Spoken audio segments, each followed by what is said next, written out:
En primer término, quiero comenzar con el texto que nos va a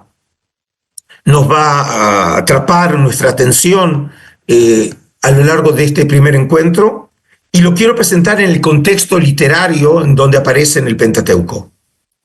La tradición sobre Enoc se halla presente en un contexto literario muy preciso en el libro de Génesis, el registro genealógico de los descendientes de Adán, en Génesis 5. Solamente aquí quiero presentar el contexto más amplio antes de continuar. El capítulo 1 de Génesis es el famoso texto en donde se describe la creación del mundo por el Dios creador en los 7 días. Luego tenemos el capítulo 2, en donde hay una nueva versión de la creación, en este caso específicamente de Adán y Eva. Luego tenemos el Génesis 3. Génesis 3 es el conocido texto del pecado original en el paraíso y la expulsión de Adán y Eva. Capítulo 4 es la historia de Caín y Abel, el primer asesinato en la historia. Y llegamos finalmente al capítulo 5. Entonces, según los estudiosos, esta genealogía, es decir, el capítulo 5, se presenta la genealogía de Adán, tiene su origen en una tradición literaria de carácter sacerdotal, cuyos rasgos literarios son la clasificación, la sistematización y la esquematización, que es algo propio del estilo de los materiales sacerdotales que se encuentran hoy incluidos dentro de lo que llamamos el Pentateuco, los 5 libros de Moisés o la Torá. Este texto se caracteriza por un esquema formal más o menos riguroso: edad del patriarca en el momento de engendrar a su primogénito, años vividos después, indicación general de que engendró otros hijos e hijas y duración total de su vida. Y así reza el texto, ¿sí? Para que vean y entiendan lo que acabo de decir ahora en palabras del propio Génesis 5. Esta es la lista de los descendientes de Adán. El día en que Dios creó a Adán, le hizo a imagen de Dios. Los creó varón y hembra, los bendijo y los llamó hombre en el día de su creación. Tenía Adán 130 años cuando engendró un hijo a su semejanza, según su imagen, a quien puso por nombre Set. Fueron los días de Adán, después de engendrar a Set, 800 años, engendró hijos e hijas.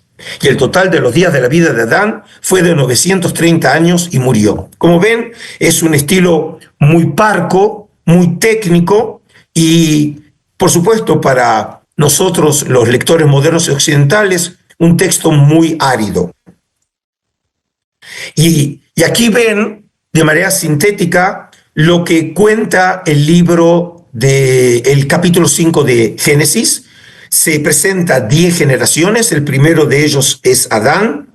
Enoc, que va a ser la figura que vamos a discutir en unos momentos, es la generación número 7, y finalmente termina con Noé, y en unos momentos también voy a hacer referencia a la cuestión de los años. Como ven, números realmente imposibles de imaginar.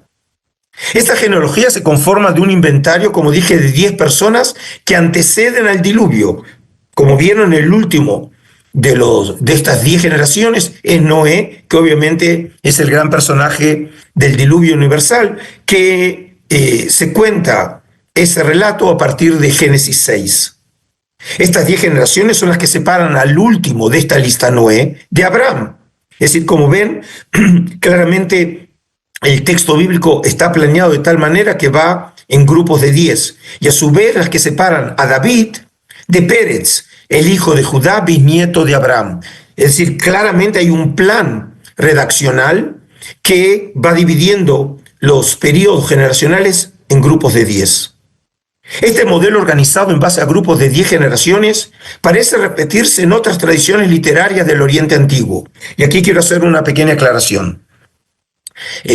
Como bien saben, en en círculos tradicionales judíos y cristianos, el texto bíblico es visto como un texto sagrado, revelado, inspirado, y en ese sentido, entonces, por ahí, para aquellos que precisamente adoptan esa creencia sobre las Escrituras, y aquí específicamente sobre el Pentateuco, les puede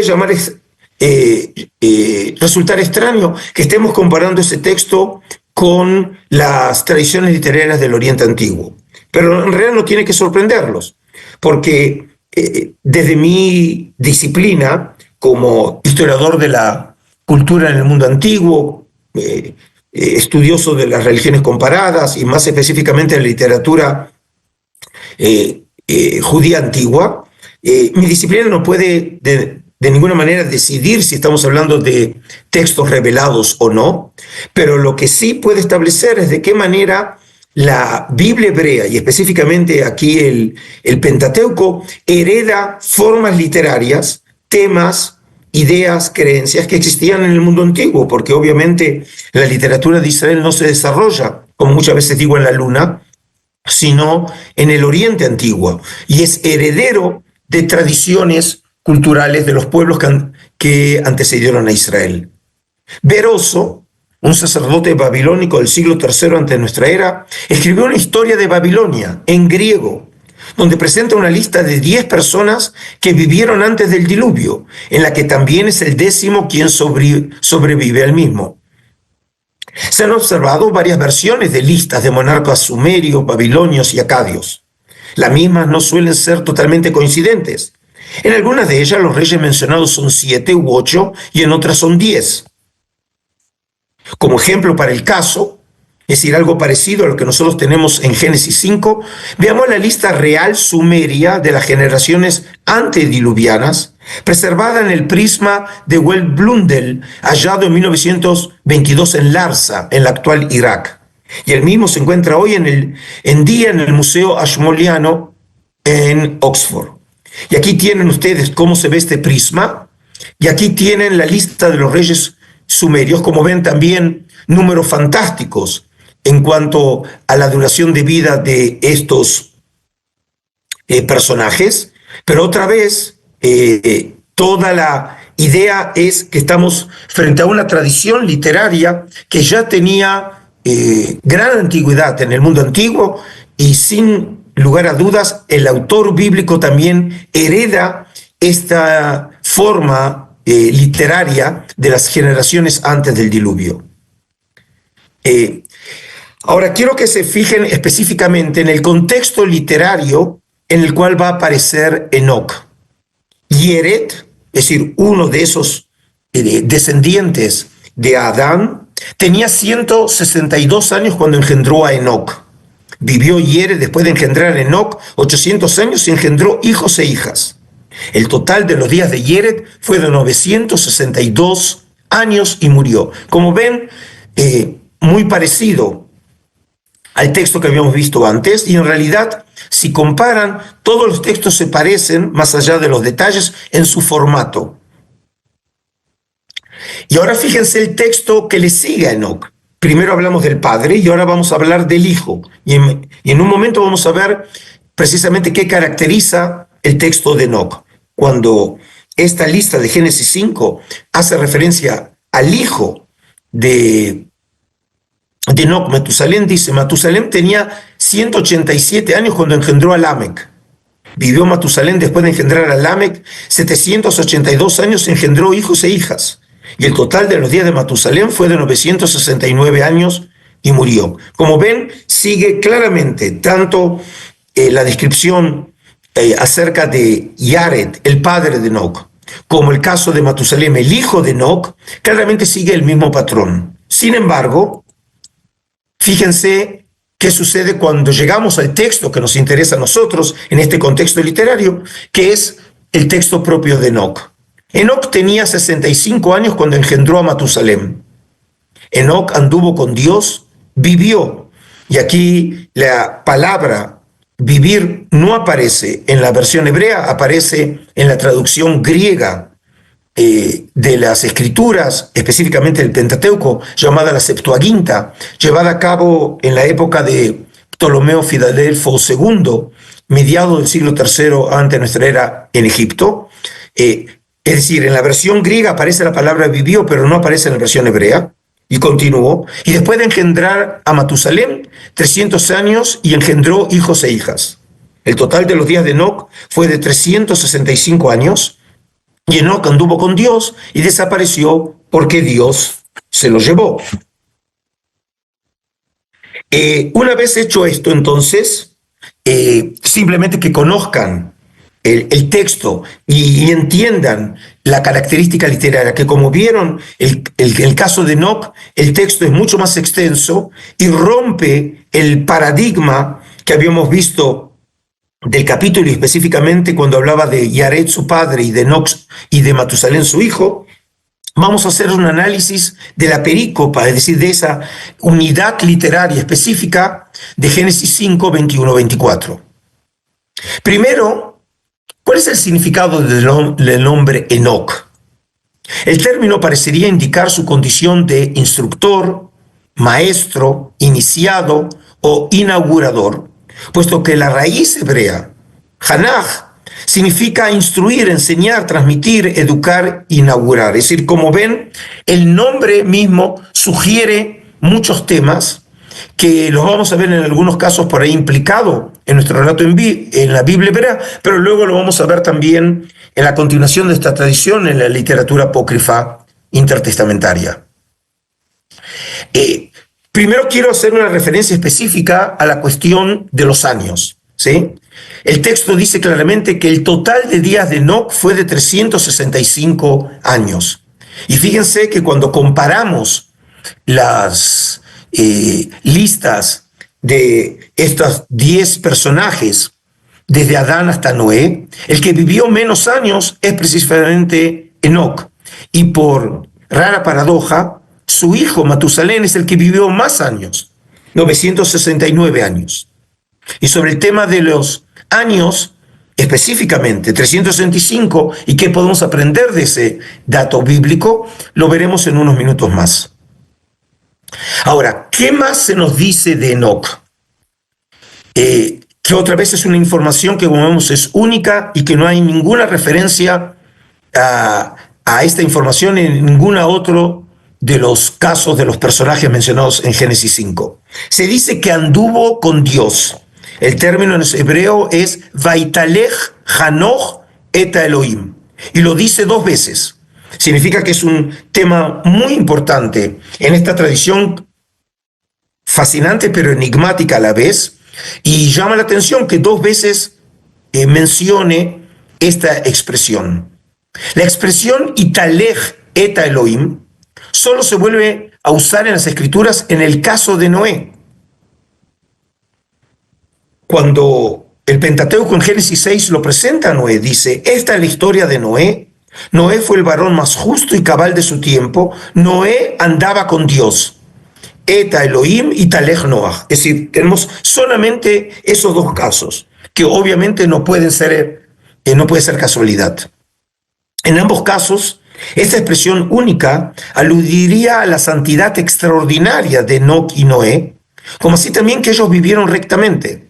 Se podría decir que Enoc de alguna manera prefiguró o anticipó a Noé. Es decir, el texto nos da a entender como que hay algún tipo de relación en lo que tiene que ver con ese estatus de estos 2 personajes, que es muy diferente a cualquiera de las personas que los antecedieron o los sucedieron en esa descendencia del primer hombre, que es Adán. Y hay otro tema que es muy importante. Por ejemplo, el texto habla de Elohim, que en la traducción española, por ejemplo, lo traduce como anduvo con Dios. Pero fíjense que en el mismo texto vuelve a aparecer la palabra Dios, pero en este caso el término en hebreo ahora es Elohim. Es decir, tenemos en 2 casos, cuando aparece la palabra Elohim, aparece con artículo determinativo, Ha-Elohim, en hebreo, mientras que en el último caso, cuando dice y desapareció porque Dios se lo llevó, no dice Ha Elohim, sino que dice Elohim. Y a pesar de esa diferencia en el hebreo, el español, en la traducción española, simplemente lo traduce de igual manera como si fuera Dios. ¿Y por qué esta distinción? Porque fíjense, nosotros tenemos un texto muy escueto, muy magro, y tenemos que sacarle, como diríamos, el jugo en cada uno de sus detalles. El profesor Vegas Montaner, precisamente sobre este fenómeno literario, escribió lo siguiente, que es uno de los artículos que también figura en la bibliografía, que ustedes los invito a que lo lean después de terminado el curso. Dice así: es un resorte utilizado por el escritor sacerdotal para distinguir entre a Elohim, con quienes Enoc estaba en compañía, y la divinidad que le apartó tras 365 años. Con frecuencia, dice el profesor Vegas Montaner, se ha observado que en varios otros pasajes bíblicos la forma definida ha Elohim se refiere no a Dios mismo, sino más bien a los ángeles. Y este puede muy bien ser el sentido pretendido en Génesis 5, 22 y 24. Este es un punto muy importante, porque si el profesor Montaner tiene razón al prestar atención a esta distinción entre a Elohim y Elohim, probablemente haga referencia a algo que no queda claro en Génesis 5, pero como vamos a ver es muy relevante cuando estudiemos la figura de Enoc en la segunda parte del curso de hoy. En caso de estar en lo cierto, pues, se podría afirmar que el autor bíblico ya habría sugerido de una manera sutil y velada que Enoc habría estado en cercanía de los ángeles, que como veremos más adelante, y a eso me refiero en la segunda parte del mini seminario de hoy, es un tema que habría de caracterizar las tradiciones sobre Enoc en la literatura apocalíptica. Que no se preocupen, llegaremos en la segunda parte y explicaré a qué me refiero. ¿Qué más dice el texto sobre Enoc? Dice, por ejemplo, algo excepcional: y desapareció ve'einenu, porque Dios se lo llevó, kilakajoto, ¿sí? Es decir, a diferencia de cualquier otro personaje mencionado en Génesis 5, Enoc es la única persona que no murió, o el texto nos da a entender que no murió, sino que desapareció, que obviamente es enormemente llamativo el caso. Y el texto no explica por qué, a dónde. Ahora, esta expresión se lo llevó, recuerda otro caso, que también es el único otro caso en la Biblia hebrea en el que una persona desaparece y no muere como generalmente sucede con los seres humanos. Y es el caso de 2 Reyes 2, que se cuenta sobre el final del profeta Elías. Y así reza el texto bíblico. Cuando hubieron pasado, dijo Elías a Eliseo, solo les recuerdo el contexto, el profeta Eliseo con su discípulo, el profeta Elías con su discípulo Eliseo, están viniendo desde Jericó, que se encuentra en la costa noroccidental del Mar Muerto, en dirección hacia el Jordán. Están por cruzar el Jordán hacia la orilla oriental del Jordán, lo que sería la actual Jordania. Y entonces Elías le dijo a Eliseo, son 2 figuras del siglo IX antes de nuestra era: pídeme lo que quieras que haga por ti antes de ser arrebatado el Acaj de tu lado. Lo que quiero que se fijen es que la traducción en este caso es ser arrebatado, que es el mismo verbo que vimos ser llevado en Génesis 5. Por eso siempre es importante tener en cuenta cuál es la expresión original que dice en hebreo y no siempre como fue traducido. Dijo Eliseo, que tenga 2 partes de tu espíritu. Le dijo, pides una cosa difícil. Si alcanzas a verme cuando sea llevado, y aquí sí dice Lucas, que otra vez es la misma palabra, la misma raíz en hebreo, de tu lado lo tendrás, si no, no lo tendrás. Iban caminando mientras hablaban, cuando un carro de fuego con caballos de fuego se interpuso entre ellos, y Elías subió al cielo en el torbellino. Es decir, como dije, son los únicos 2 personajes en toda la Biblia hebrea que no mueren como mueren los seres humanos, sino que desaparecen. En ninguno de los casos se nos explica bien qué pasó con ellos, por qué razón Dios no los destinó a morir como otros seres humanos, pero sin duda Elías y Enoc están en una categoría especial en la Biblia hebrea. Y como ejemplo de ello, les muestro aquí esta representación que se encuentra en el Museo Histórico de Sanok en Polonia, en donde hay un ícono en donde aparecen precisamente las dos figuras, las figuras de Enoc y las figuras de Elías, ¿sí? Íconos del siglo XVII, que claramente tiene como propósito representar a estas dos figuras que tienen una relación muy íntima en el texto bíblico, porque como dije, son las únicas dos que no murieron. Ahora, en el caso del profeta Elías, la tradición bíblica nos dice aquí en el oráculo del profeta Malaquías. Malaquías es el último profeta según la tradición judía. Vivió en el primer tercio del siglo V antes de nuestra era. Y cuando habla del final de los tiempos, la referencia que hace Malaquías es: he aquí que yo os envío al profeta Elías antes que llegue el día de Yahvé grande y terrible. Él hará volver el corazón de los padres a los hijos y el corazón de los hijos a los padres, no sea que venga yo a herir la tierra de anatema. Lo que aquí me interesa es mostrar que después de la historia tan sorprendente que tenemos sobre Elías, es la única referencia que tenemos en las Escrituras en las que se hace nuevamente referencia a Elías en una futura reaparición de Elías en el final de los tiempos. Es decir, profeta Elías es el profeta que habrá de llegar antes del día de Yahvé. Y aquí, entre comillas, entre paréntesis, nosotros conocemos, por ejemplo, esta asociación de Elías con los tiempos escatológicos, por ejemplo, las historias que tenemos en el Nuevo Testamento sobre la figura de Juan el Bautista. Cuando a Juan, precisamente, en muchos casos le preguntan, como lo tenemos en el Evangelio de Juan, capítulo 1, si él es Elías al que habían estado esperando los judíos.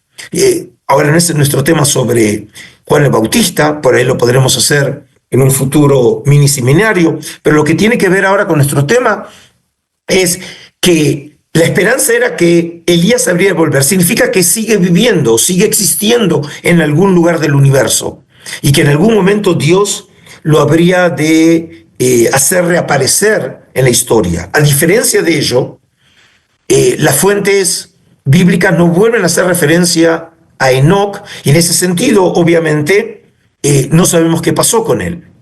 Entonces, para terminar esta parte, una vez que nosotros analizamos la pericopa, tenemos muchas preguntas más que respuestas.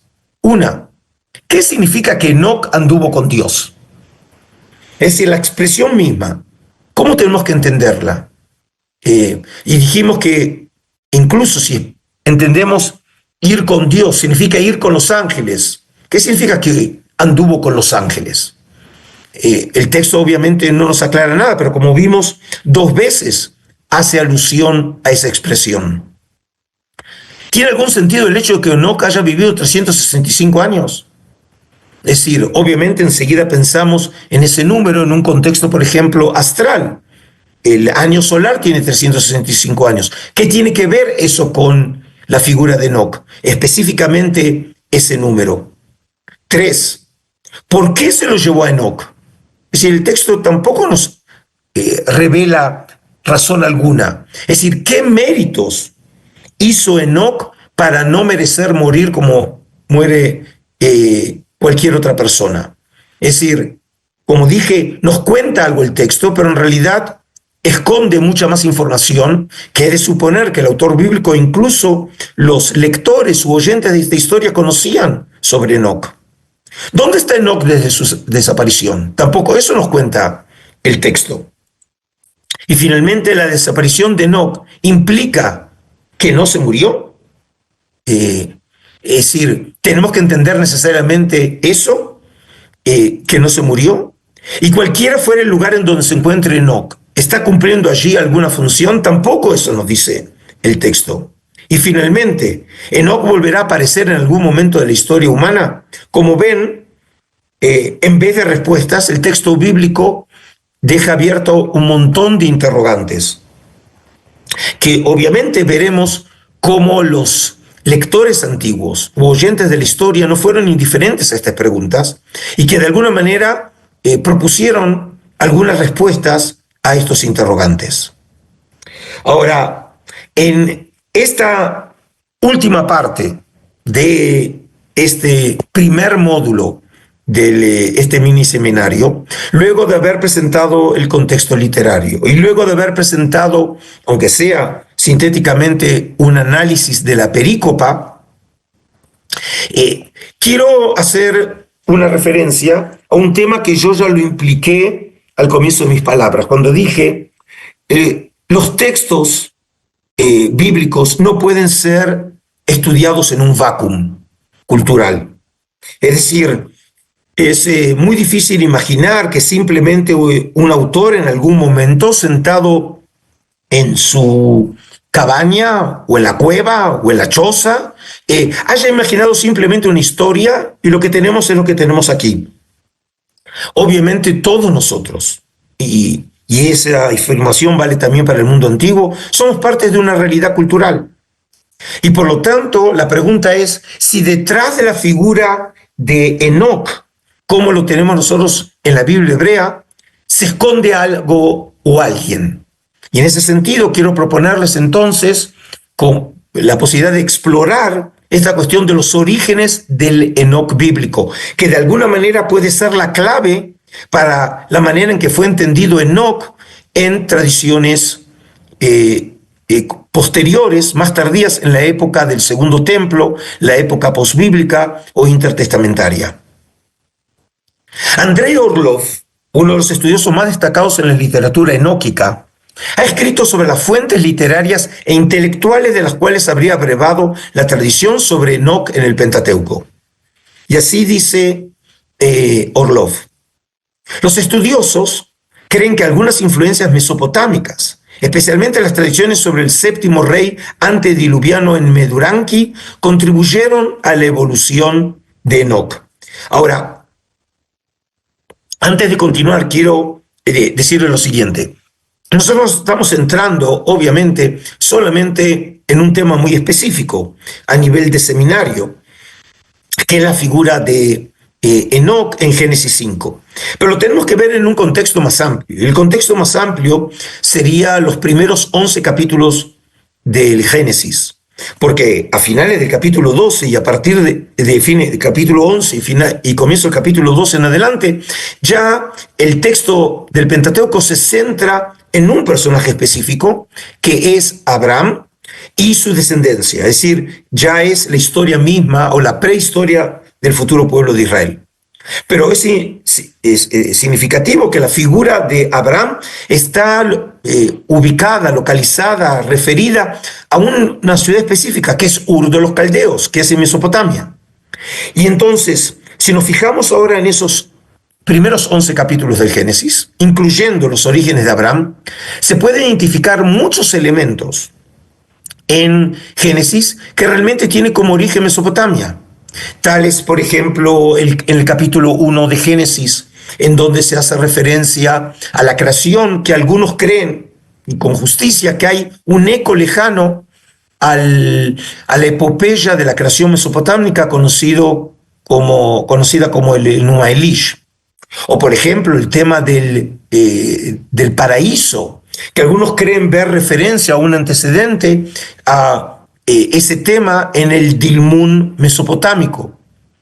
Luego tenemos, por ejemplo, la historia de Noé y el diluvio, que como en un momento hicimos mención, en realidad lo que presenta el texto bíblico no es más que la versión israelita de una historia que era conocida en la antigüedad en la Mesopotamia, como es el caso de Utnapishtim, que sería el Noé babilónico, que se menciona en la epopeya de Gilgamesh, E incluso lo conocemos en la tradición sumeria también por Siusudra.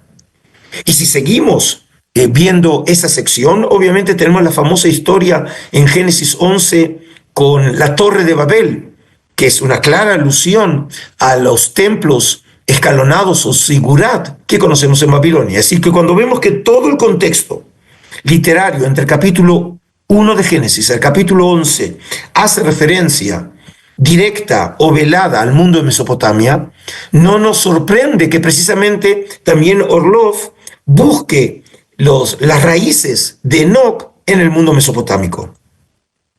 Por ejemplo, él cree que sería una alusión a Enmeduranki, Enmedurana, que era el rey de Sipar, la ciudad del dios Sol, Shamash.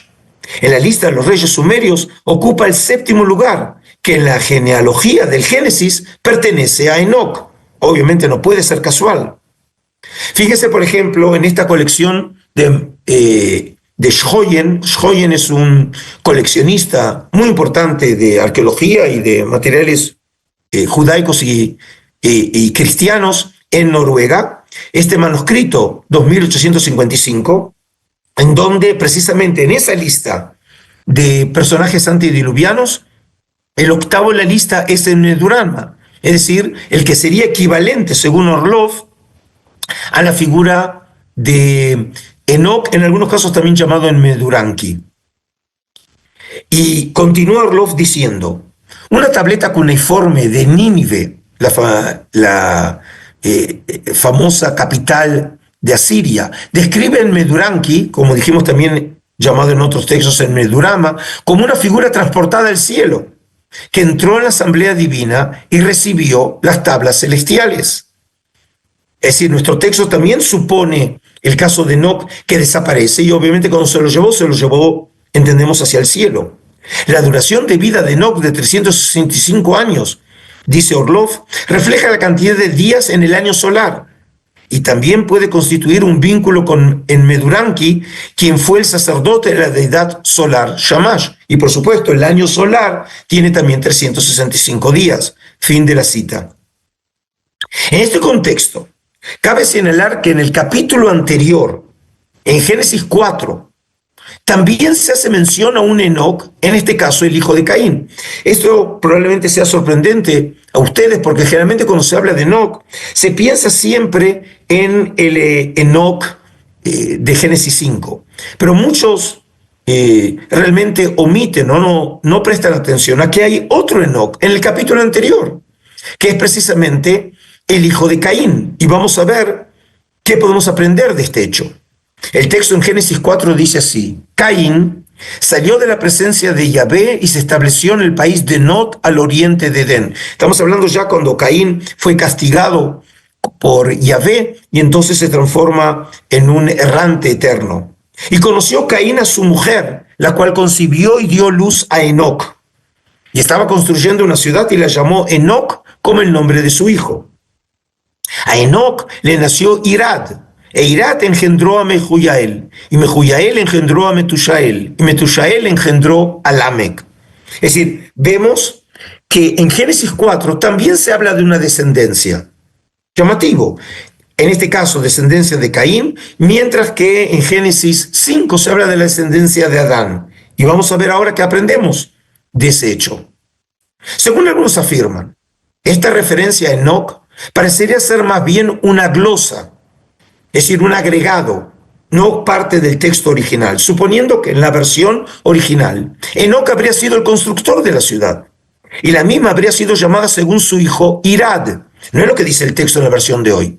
El texto dice que Caín construyó la ciudad y la llamó según su hijo Enoc, y luego dice que Enoc tuvo un hijo Irad. Aquí la propuesta es que originalmente en la versión original Enoc habría sido el constructor de la ciudad y la llamó según su hijo Irad, que en este caso el nombre en hebreo Irad es una referencia a la ciudad mesopotámica de Eridu, la primera ciudad antediluviana según la lista de los reyes de Sumeria.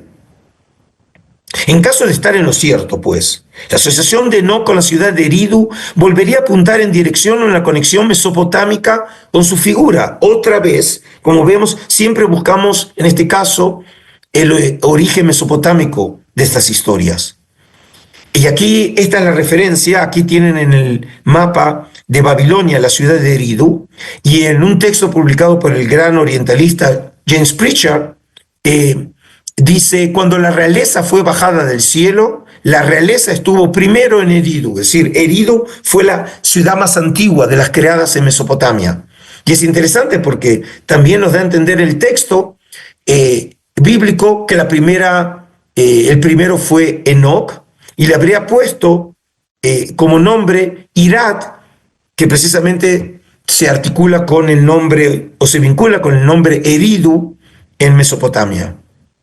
Esta segunda opción, la que acabo de mencionar, tendría buenas posibilidades de ser la correcta, cuando se recuerda que Enoc, en su carácter de figura asociada con la sabiduría, como se implica de su mismo nombre. ¿Se acuerdan que dijimos que Enoc puede ser instructor, puede ser fundador? Es decir, que está implicado en su nombre lo que estamos diciendo. Sería la persona más idónea para fundar una ciudad, símbolo de la civilización. En caso de que así haya sido el caso, ¿por qué pues el escritor bíblico habría querido trasladar la acción de la fundación de la ciudad de la figura de Enoc a la de Caín? Es decir, obviamente es una hipótesis, una reconstrucción hecha por los biblistas, pero en caso de ser cierto, por lo menos de manera teórica tomemos esta opción. ¿Por qué precisamente el paso de Enoc a Caín? Una respuesta posible sería que este autor-redactor, es decir, de Génesis 4, habría querido por medio de esta manipulación de la tradición original condenar la vida urbana como maldita.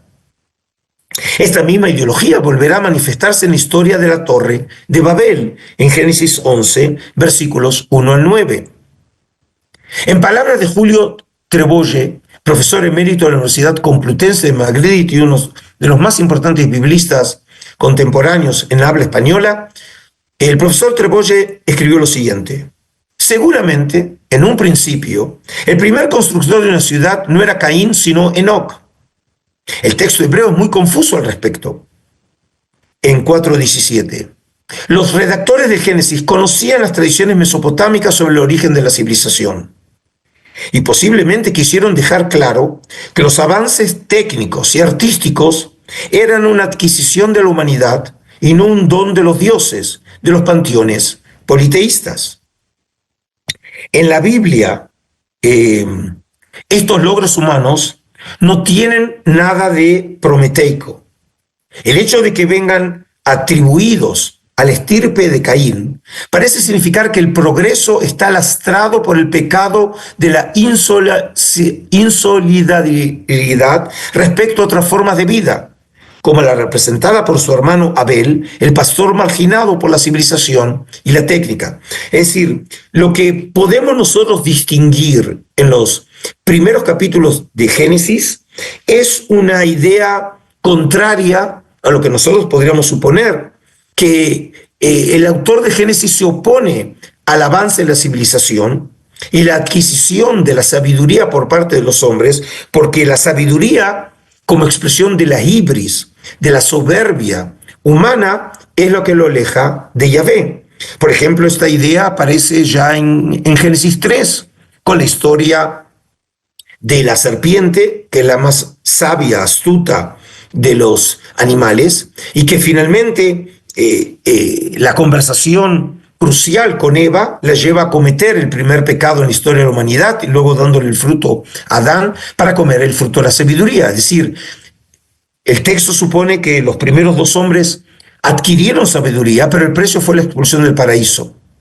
Y luego lo que tenemos que el fruto de la primera relación marital, según la Biblia hebrea, entre Adán y Eva, fue Caín, el primer asesino. Y luego tenemos en el resto del capítulo 4 también la idea que los descendientes de Caín son creadores de la cultura. Pero precisamente es visto en este caso el desarrollo de la cultura o la civilización bajo un tenor muy negativo. Si ahora comparamos las genealogías de Génesis 4 con las presentes en Génesis 5, se puede notar con claridad que los mismos nombres, con algunas variantes, aparecen en ambos listados. Fíjense la comparación de los nombres.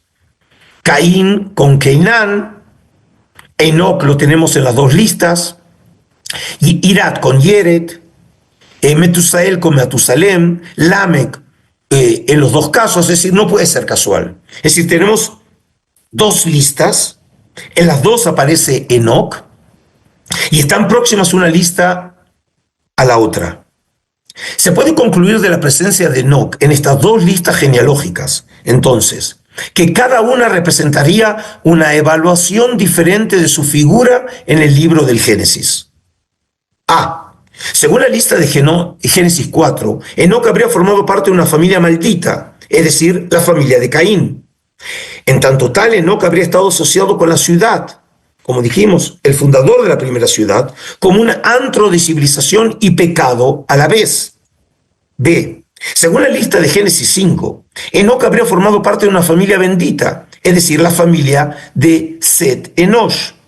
En tanto tal, Enoc habría estado asociado con una familia que fue la primera en invocar el nombre de Yahvé. Y aquí les muestro lo que dice al final de Génesis 4 sobre estas figuras. Adán conoció otra vez a su mujer y ella dio a luz un hijo, al que puso por nombre Set, diciendo: Dios me ha otorgado otro descendiente en lugar de Abel, porque le mató Caín. También a Set le nació un hijo, al que puso por nombre Enosh. Este fue el primero en invocar el nombre de Yahvé. Es decir, presuponiendo en este caso el texto como que la idea o la creencia en Yahvé como Dios ya habría tenido su origen, no como tradicionalmente se piensa con la figura de Abraham, sino en realidad ya en el comienzo de la civilización con Enosh, el hijo de Set. C. De esta familia bendita, Enoc, como era de esperar del séptimo descendiente de esta genealogía ilustre, fue el más destacado de todos los miembros de ella, al no morir como un simple mortal. Por el contrario, él desapareció al ser llevado por Dios en premio por haber andado fielmente con Yahvé, o según otra posibilidad, por haber estado en compañía de los ángeles. Es decir, entonces ahora empezamos a entender ¿por qué finalmente Dios lo premia a Enoc? Por ahí no entendemos del todo, pero claramente lo muestra como alguien que pertenece a una familia bendita y como resultado de ello Dios lo premia, en este caso, con la condición de inmortalidad. En suma, la figura de Enoc es presentada en Génesis 5, con rasgos inusuales que lo destacan del resto de los patriarcas antediluvianos, sea por el número de años vividos, por el uso de expresiones específicas y por su desaparición misteriosa. Todo llevaría a pensar que los materiales sobre Enoc tendrían un origen mesopotámico, en total acuerdo con muchos de los temas que encontramos en los primeros capítulos del libro de Génesis. Sin saber exactamente cuándo estos materiales sobre Enoc fueron puestos por escrito, nos es posible suponer que ya para ese momento los lectores u oyentes de estas historias conocían algunas tradiciones sobre este personaje. Algunas de estas tradiciones estarían sugeridas por la expresión que Enoc anduvo con los Elohim, es decir, con los ángeles, o en su misteriosa desaparición. A diferencia de la magna información sobre Enoc en la literatura bíblica, su figura será centro de atención en la literatura judía de la época intertestamentaria.